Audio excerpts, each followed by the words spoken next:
आपण पाहत आहात भारतीय जनमत, आपला चॅनल। नमस्कार, मी मानसी धामणसकर। आपण पाहत आहात भारतीय जनमत न्यूज। नजर टाकूया त्याच्या ठळक घडामोडींवर।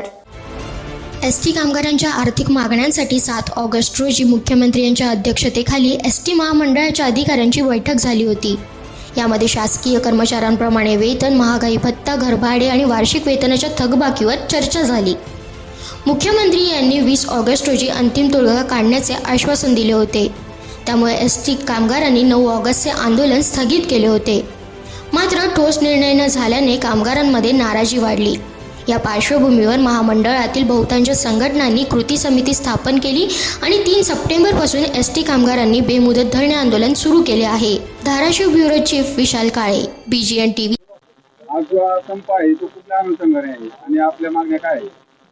आज जो संप आहे तो गेल्या 1.5 ते 2 महिन्यापासून महाराष्ट्र एसटी कामगार कृती समितीच्या माध्यमातून कामगाराची जी वेतनवाढ आहे ती राज्य कर्मचाऱ्याप्रमाणे झाली पाहिजे या विषयावर हे आंदोलन आहे। आपल्याला कुणाशी बोलणं झालंय का?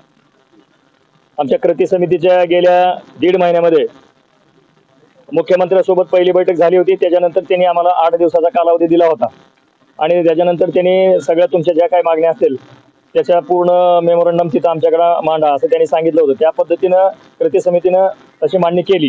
त्याच्यानंतर आमची बैठक लावायची 20 तारखेला त्यांनी वेळ दिली होती गेल्या महिन्यातल्या, परंतु 20 तारखेला बैठक झाली नाही।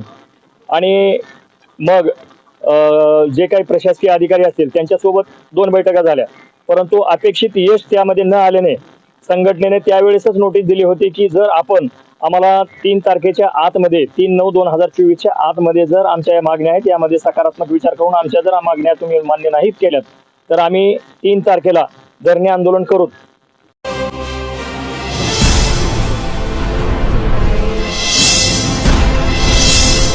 आपण पाहत आहात भारतीय जनमत, आपला चॅनल।